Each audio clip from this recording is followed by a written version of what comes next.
नमस्कार मंडळी. मी राहुल पाटील सांगली. हवामान साक्षरता या लोकचळवळीमध्ये आपलं स्वागत आहे. आज 14 जानेवारी दुपारचे 3:19 झाले आहेत. प्रथमतः आपल्या सगळ्यांना मकर संक्रांतीच्या हार्दिक शुभेच्छा. तिळगुळ घ्या, गोड गोड बोला. तर पुढील जे ॲनिमेशन चित्र आहे त्या ॲनिमेशन चित्रामध्ये आपल्याला गेल्या 24 तासातील ढगांची आणि एकंदरीत पाण्याची बाष्प जे असतं त्याची परिस्थिती आपल्याला दिसून येईल.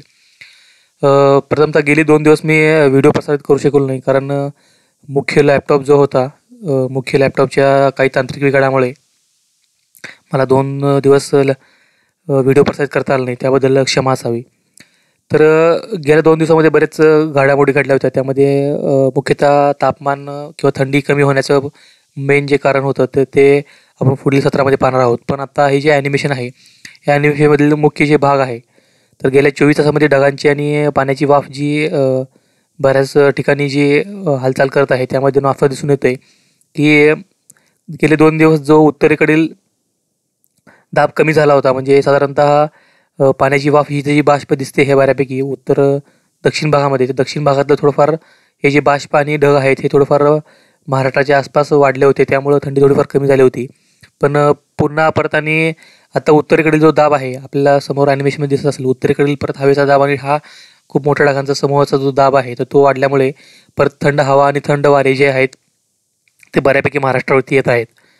तर पुढील काळामध्ये म्हणजे 1-2 दिवस थोडंफार महाराष्ट्राच्या वरती, म्हणजे गुजरात असेल, राजस्थान असेल, मध्य प्रदेश असेल आणि उत्तर भारतातील बरेच राज्य असतील, त्यामध्ये ह्या ढगांच्या समूहामुळे इथं ओमान आहे आणि इथं हे अफगाणिस्तान आणि इराण आहे.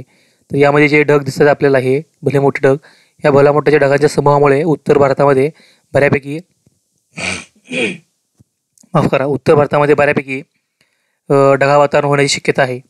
तर ह्या ढगाळ वातावरणातून तिथं जम्मू काश्मीर वगैरे असेल, हिमाचल प्रदेश असेल, इथं मोठ्या प्रमाणामध्ये परत बर्फवारी किंवा उत्तर भारतामध्ये बऱ्याच ठिकाणी पाऊससुद्धा होऊ शकतो. याचा एकंदरीत परिणाम वाऱ्याचा जो प्रवाह आहे, तर वाऱ्याचा प्रवाह जो उत्तरेकडून दक्षिणेकडे महाराष्ट्रामध्ये आहे आपल्याला दिसून येईल. उत्तरेकडून दक्षिणेकडे महाराष्ट्रामध्ये वाऱ्याचा प्रवाह पूर्णपणे आहे.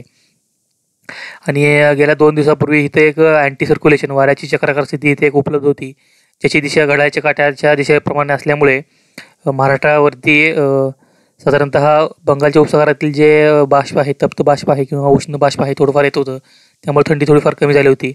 पण आता ते इथले जे वाऱ्याची चक्राकार स्थिती आहे ती पूर्णपणे निवळली असून आता परत वारे पूर्ववत होत आहेत. तर पूर्ववत होत असताना ते उत्तर भागाकडून साधारणतः हिमालयाच्या पायथ्याशी येतात. बांगलादेशकडून ते बंगालच्या उपसागरावरून परत ते थोडंफार कर्नाटक आणि महाराष्ट्रावरती येताना दिसत आहेत. आणि महाराष्ट्रातील जो उत्तर महाराष्ट्राचा भाग आहे, नंदुरबार, धुळे, जळगाव आणि नाशिक, तर या भागामध्ये साधारणतः राजस्थानवरून मध्य प्रदेश आणि अशा पद्धतीने हे वारे येत आहेत गुजरातवरून. तर इथं त्यामुळे या भागातील तापमान कायमच कमी असतं, थंड असतं वातावरण नाशिक वगैरे या भागामध्ये. तर अशा पद्धतीने ही वाऱ्याची पूर्ववत होणारी दिशा पुढील काळामध्ये 1-2 दिवस थंडी थोडीफार वाढेल अशी शक्यता घेऊन येत आहे. हलकीशी थंडी 1-2 ते 1-2 डिग्रीनं कमी होण्याची शक्यता आहे, म्हणजे थंडी थोडीफार किंचितशी वाढण्याची शक्यता आहे. आपण जर वॉटर पेपर मागाचं जर पाहिलं तर वॉटर पेपर बरोबर आपण जर वाऱ्याची चक्राकार स्थिती पाहिली तर इथे एक पाकिस्तान अफगाणिस्तानच्या सीमारेषेवरती इथं वाऱ्याची चक्राकार स्थिती आहे बऱ्यापैकी. तर ही वाऱ्याची चक्राकार स्थिती एक आहे. आणि त्याबरोबर आपण जर भारताच्या आसपास जर पाहायला गेलो तर सुमात्रा बेट, म्हणजे बंगालच्या उपसागरामध्ये दक्षिण बाजूस अंदमान निकोबार बेटाच्या खाली इथे एक वाऱ्याची चक्राकार स्थिती आहे आणि इथं बऱ्यापैकी ढगही उपलब्ध आहेत. पण या दोन्ही वाऱ्याच्या चक्राकार स्थितीचा महाराष्ट्राच्या एकंदरीत वातावरणावरती जास्त काही परिणाम होऊ शकत नाही. एक वाऱ्याची चक्राकार स्थिती या ठिकाणी आहे, एक वाऱ्याची चक्राकार स्थिती या ठिकाणी आहे. महाराष्ट्राच्या एकंदरीत भूभागावरती त्याचा जास्त काही परिणाम होत नाही, थोडाफार किंचित होऊ शकतो.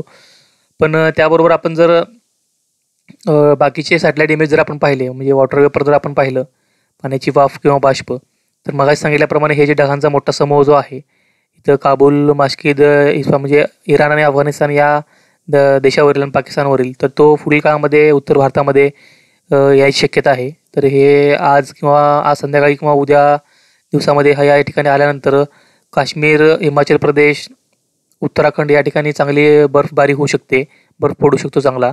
त्याबरोबर पंजाब असेल किंवा हिमाचल प्रदेश असेल, पंजाब असेल, हरियाणा असेल, राजस्थान असेल, या भागामध्ये चांगल्या पद्धतीने पाऊससुद्धा होऊ शकतो, हलक्या ते मध्यम स्वरूपाचा.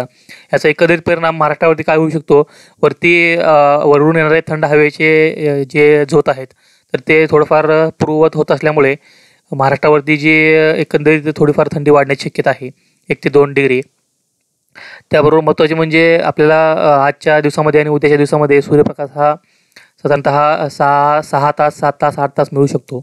त्याबरोबर जी किंचित वाढणारी थंडी आहे तर ती एकंदरीत द्राक्ष बागायतदार किंवा जे काही फळ बागायतदार असतील त्यांच्यासाठी चिंतेचा विषय होऊ शकते. कारण बागेचं तापमान जर परत कमी गेलं तर मग एक्सपोर्टच्या ज्या बागा आहेत, निर्यातक्षम जो फळ उत्पादन जे होतं त्यावरती परिणाम होऊ शकतो. याचा एक नुकसान पातळी कमी करण्याची पद्धत जी आहे तर ती आपण वरचेवर आपल्याला सांगतो. आपल्याकडे पाण्याची उपलब्ध असेल तर आपण संध्याकाळच्या वेळेला बागेला पाणी द्यावं आणि इतर ठिकाणी बाकीची जी ज्वारी पिकं असतील किंवा बाकीची कोणतेही पिकं असतील त्या पिकांना आपण पाणी जर उपलब्ध असेल तर संध्याकाळच्या वेळेला द्यावं. संध्याकाळच्या वेळेला दिल्यामुळे काय होतं की पाण्याचा एक महत्त्वाचा गुणधर्म आहे, पाणी उशिरा तापतं आणि उशिरा थंड होतं. त्या उक्तीप्रमाणे आपल्याला त्याचा चांगला परिणाम बागेवरती दिसून येतो. बागेचं जे रात्रीचं तापमान घटलेलं असतं ते कुठंतरी थोडंफार नियंत्रित होण्यामध्ये त्याची मदत होऊ शकते. त्याबरोबर पिकाचं ज्या शरीराचं तापमान जे आहे तर ते सुद्धा नियंत्रित राखण्यामध्ये संध्याकाळच्या वेळी सोडलेलं पाणी, सिंचन केलेलं पाणी, दिलेलं पाणी हे खूप चांगल्या पद्धतीनं फायदेशीर होऊ शकतं. तर हाचा हवामान होता. त्याबरोबर जाता आपल्याला महत्त्वाची सूचना होती, जे कोणी नवीन लोक आपण हे पाहत आहेत, व्हिडिओ पाहत आहेत, त्यांनी आठवणीनं भारतीय हवामानशास्त्र हे चॅनल सबस्क्राईब केल्यानंतर हे जे बेल आयकॉन आहे, घंटाआकाराचं जे चित्र आहे तर ते आपण आठवणीनं ऑन करून ठेवावं.